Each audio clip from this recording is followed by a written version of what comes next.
Assalamualaikum warahmatullahi wabarakatuh. Bismillahirrahmanirrahim. Alhamdulillahirabbil alamin. Wa bihi nasta'inu ala umuri din. Wassalatu wassalamu ala asyrafil anbiya Muhammadin wa ala alihi wa sahbihi ajma'in. Wa la hawla wa la quwwata illa billahil aliyyil azim. Allahumma sholli ala sayyidina Muhammad al-fatih lima ughliq wal khatim lima sabaq nasiril haqqi bil haqq wal hadi ila siratikal mustaqim wa ala alihi haqqa qadrihi wa miqdarihil azim. Amma ba'du. Para hadirin, bapak-bapak, terutama para asatidz, para sesepuh yang kami hormati, juga yang kami hormati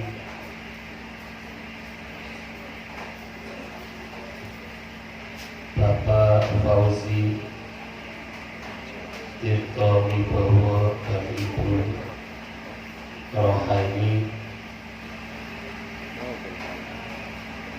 juga yang kami cintai Ananda Muhammad Rahmat Rizal yang baru saja dihitan. Para hadirin, bapak-bapak rahimahumullah, intinya para hadirin Shahibul Hajah Bapak Fauzi dan Ibu Rohaini, intinya bersyukur kepada Allah Subhanahu wa Ta'ala karena beliau Shahibul Hajah Bapak Fauzi sekeluarga telah dapat melaksanakan kewajibannya mengkhitankan putranya yang bernama Muhammad Rahmat Devan Rizal. Mudah-mudahan para hadirin, yang paling diharapkan oleh Shahibul Hajah adalah doa kita bersama yang secara berjamaah. Mudah-mudahan doa kita bersama yang secara berjamaah insya Allah dikabul oleh Allah Subhanahu wa Ta'ala, sehingga insya Allah menjadikan kita semua dan khususnya Shahibul Hajah, khususnya Ananda Muhammad Rizal yang baru dihitan, mudah-mudahan diberi panjang umur, sehat walafiat, semuanya kita diberi rezeki yang lancar, halal, barokah, dan khususnya insya Allah Muhammad Rizal mudah-mudahan menjadi anak yang soleh, yang bisa beribadah kepada Allah Subhanahu wa Ta'ala, mencintai Nabi kita Muhammad SAW, dan bisa berbakti kepada kedua orang tua, berguna khususnya bagi agama dan bangsanya. Amin ya rabbal alamin. Ini kalau kita berbicara masalah syukur niki masalah ingkang penting. Kula kalian panjenengan sedanten pasti kepengin uripe bahagia dunia akhirat. Terus napa? Kita sedanten pasti kepengin selalu kenikmatan demi kenikmatannya selalu Allah mencurahkan kepada kita. Insya Allah Allah tidak akan putus, selalu ingin selalu Allah mencurahkan kenikmatan-kenikmatan kepada kita. Kalau kita kepengin selalu Allah memberikan kenikmatan-kenikmatannya kepada kita, maka pandai-pandailah kita bersyukur kepada Allah Subhanahu wa Ta'ala. Syukur itu apa para hadirin? Syukur itu rasa terima kasih kita kepada Allah Subhanahu wa Ta'ala. Syukur itu menggunakan nikmat Allah untuk sesuatu yang diridhoi oleh Allah. Itu syukur. Seperti Bapak Fauzi sekeluarga beliau telah dapat melaksanakan kewajibannya mengkhitankan putranya Muhammad Rizal. Beliau bersyukur kepada Allah mengundang kita semua. Bentuk rasa syukur beliau kepada Allah Subhanahu wa Ta'ala. Tadi syukur itu menggunakan sesuatu, menggunakan nikmat Allah untuk sesuatu yang diridhoi oleh Allah. Ini Shahibul Hajah mengundang kita semua, tujuannya berdoa bersama dan kita bersama-sama thalabul ilmi dalam acara Walimatul Khitan atas dikhitankannya putra beliau Muhammad Rizal. Ini bentuk syukur beliau yang tepat kepada Allah Subhanahu wa Ta'ala. Allah juga berfirman di dalam Al-Quran yang semuanya kita sudah hafal. Allah mengatakan, la in syakartum la azidannakum.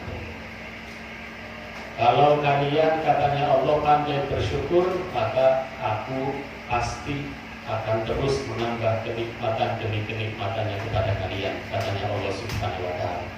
Apa Allah butuh syukur kita? Tidak sama sekali. Allah tidak butuh syukurnya kita. Tapi kalau kita pandai bersyukur kepada Allah, maka Allah cinta kepada kita. Kalau manusia sudah dicintai oleh Allah, maka insya Allah hidupnya akan bahagia dunia akhirat.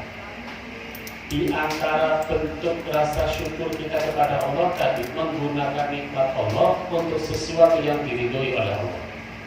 Ada orang bangun tidur, setelah bangun tidur sudah membaca doa bangun tidur, alhamdulillah alladzi ahyana ba'dama amatana wa ilaihi nusyur. Itu bentuk rasa syukur kita kepada Allah Subhanahu wa Ta'ala. Setelah itu menuju ke kamar mandi, wudu, akan melaksanakan sholat subuh. Itu bentuk rasa syukur kita kepada Allah Subhanahu wa Ta'ala. Sebab para hadirin, semuanya kita itu diberi rezeki oleh Allah, semuanya dalam bentuk apapun para hadirin. Kalau kita akan menghitung-hitung nikmat Allah, itu tidak akan mungkin bisa para hadirin. Makanya Allah tidak memerintahkan kepada hambanya untuk menghitung nikmat Allah, tidak. Karena tidak akan mungkin bisa. Sampai Allah mengatakan wa in ta'uddu nikmatallahi la tuhsuha. Tidak akan mungkin bisa. Dari tadi pagi saja, ONG sampai saniki, kita hidup belum ada 24 jam dari mulai kita bangun tidur tadi di subuh sampai saniki dari wonten 24 jam. Kalau kita akan menghitung nikmat yang telah Allah berikan kepada kita tidak akan mampu. Kita bangun tidur, mata kita bisa buka kembali, itu nikmat dari Allah. Pemikiran kita bisa normal kembali, itu nikmat dari Allah. Ingatan kita bisa kembali normal, itu nikmat dari Allah. Tangan kita bisa bergerak kembali, itu nikmat dari Allah. Kaki kita bisa bergerak kembali, itu nikmat dari Allah. Kita diberi kesehatan oleh Allah, itu satu nikmat yang begitu luar biasa. Banyak di antara orang yang bangun tidur, naudzubillah min dzalik, matanya tidak bisa melek, buta, naudzubillah min dzalik. Tangan dan kakinya tidak bisa bergerak, naudzubillah min dzalik. Jadi para hadirin, itu kita wajib bersyukur kepada Allah Subhanahu wa Ta'ala. Tadi para hadirin, syukur itu kembali menggunakan nikmat Allah untuk sesuatu yang diridhoi oleh Allah. Itu syukur kita kepada Allah Subhanahu wa Ta'ala. Ini yang paling penting para hadirin kalau kita berbicara tentang syukur. Sebab sahabat Ali radhiyallahu anhu itu menantu dari Nabi kita Muhammad SAW. Beliau pernah mengatakan, idza ja'akum atrafun ni'am faqulidu habis syukur.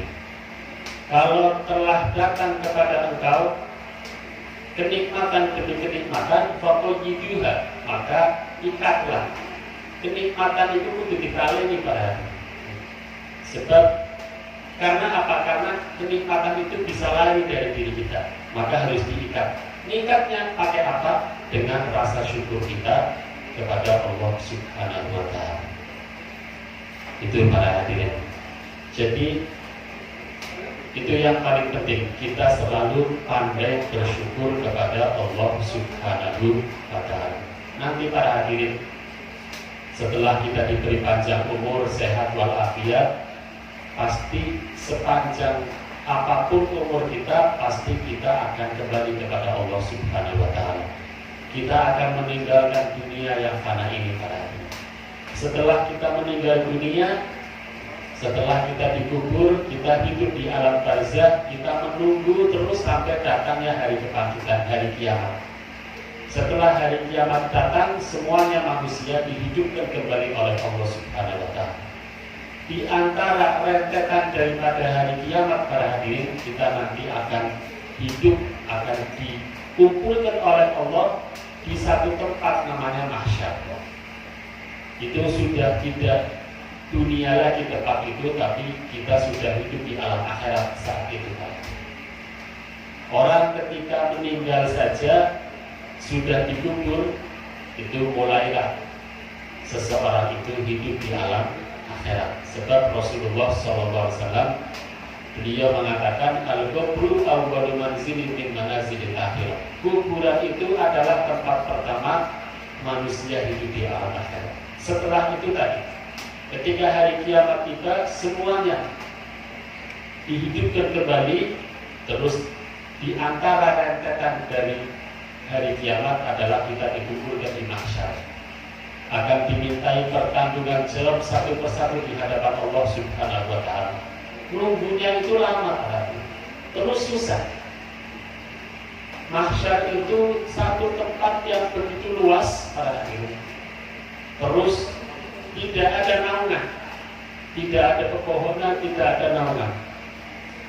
Bahkan diriwayatkan nanti matahari diturunkan oleh Allah di atas kepala kita. Susahnya luar biasa kan?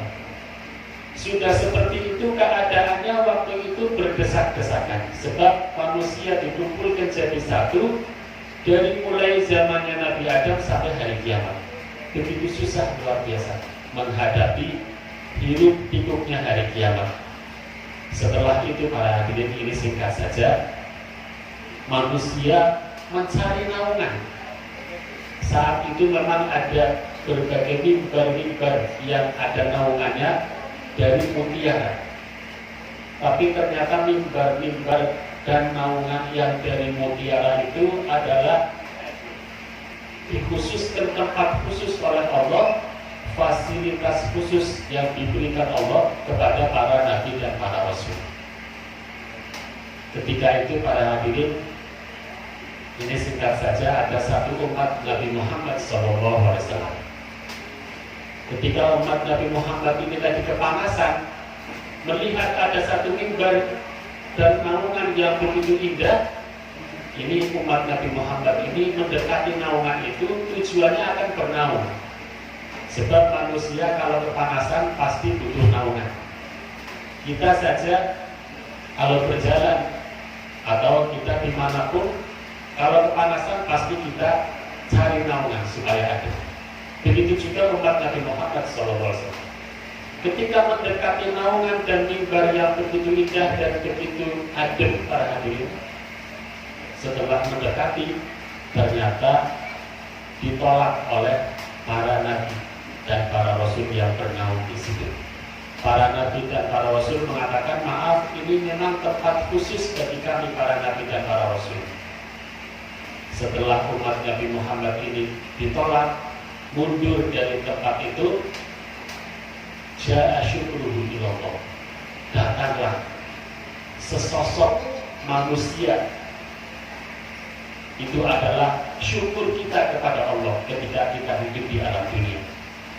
Sosok syukur ini yang berupa manusia para hadirin, itu mengatakan, datang para nabi dan para rasul.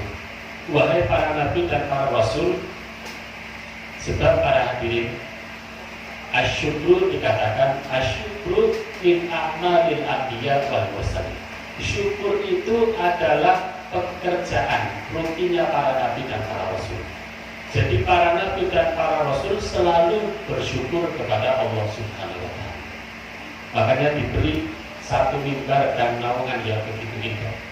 Ketika umat Nabi Muhammad ini yang mau ikut bernaung di tempatnya para nabi dan para rasul terus ditolak karena ini tempat khusus, maka itu tadi satu sosok manusia datang, ternyata itu bentuk syukurnya umat Nabi Muhammad ini ketika hidup di alam dunia. Terus syukurnya ini mengatakan kepada para nabi dan para rasul, wahai para nabi dan para rasul, ini memang tempat khusus bagi engkau para nabi dan para rasul, karena engkau itu adalah orang-orang yang selalu bersyukur kepada Allah Subhanahu wa Ta'ala, sehingga diberi naungan dan diberi mimbar yang begitu indah dan begitu adil. Ini juga umat Nabi Muhammad ketika hidup di alam dunia selalu bersyukur kepada Allah Subhanahu wa Ta'ala. Ini aku bentuk rasa syukurnya. Jadi aku akan membela, atau istilahnya akan mensyafaati, menolong kepada orang ini, katanya syukur itu kepada para nabi dan para rasul supaya diterima bernaung. Sebab ini juga ketika hidup di dunia ini adalah seorang yang selalu bersyukur kepada Allah Subhanahu wa Ta'ala, sebagaimana amalan engkau para nabi dan para rasul setiap hari selalu bersyukur kepada Allah Subhanahu wa Ta'ala. Setelah itu para hadirin diterima ini umat Nabi Muhammad SAW bernaung di naungannya para nabi dan para rasul. Karena apa? Karena syukurnya para nabi. Jadi sekali lagi, pandai-pandailah kita bersyukur kepada Allah Subhanahu wa Ta'ala. Tadi para hadirin, menawi kula kalian jenengan kepengin selalu kenikmatan demi kenikmatannya selalu ditambah oleh Allah Subhanahu wa Ta'ala, maka pandai-pandailah kita bersyukur kepada Allah Subhanahu wa Ta'ala. Para hadirin, Bapak-bapak rahimahullah, mudah-mudahan keterangan ini bisa menjadi spirit atau bisa menggugah kita supaya kita selalu bersyukur kepada Allah Subhanahu wa Ta'ala atas nikmat-nikmat Allah yang telah Allah berikan kepada kita. Sehingga kalau kita pandai bersyukur kepada Allah, insya Allah Allah akan selalu memberi kenikmatan demi kenikmatannya, sehingga kita akan menjadi manusia yang sa'idun fid dunya wa sa'idun fil akhirah, bahagia di alam dunia dan bahagia di alam akhirat. Amin ya rabbal alamin. Sekali lagi para hadirin, mudah-mudahan kita semua dan khususnya Shahibul Hajah Bapak Fauzi sekeluarga dan yang terutama Ananda Muhammad Rizal, mudah-mudahan semuanya diberi panjang umur, sehat walafiat, diberi rezeki yang lancar, halal barokah, dan mudah-mudahan Muhammad Rizal bisa melanjutkan pendidikannya dan insya Allah menjadi anak yang soleh, yang selalu beribadah kepada Allah, mencintai Nabi kita Muhammad SAW, dan bisa berbakti kepada kedua orang tua dan berguna khususnya bagi agama dan bangsanya. Amin ya rabbal alamin. Itulah yang dapat kami sampaikan, mudah-mudahan bermanfaat. Wassalamualaikum warahmatullahi wabarakatuh.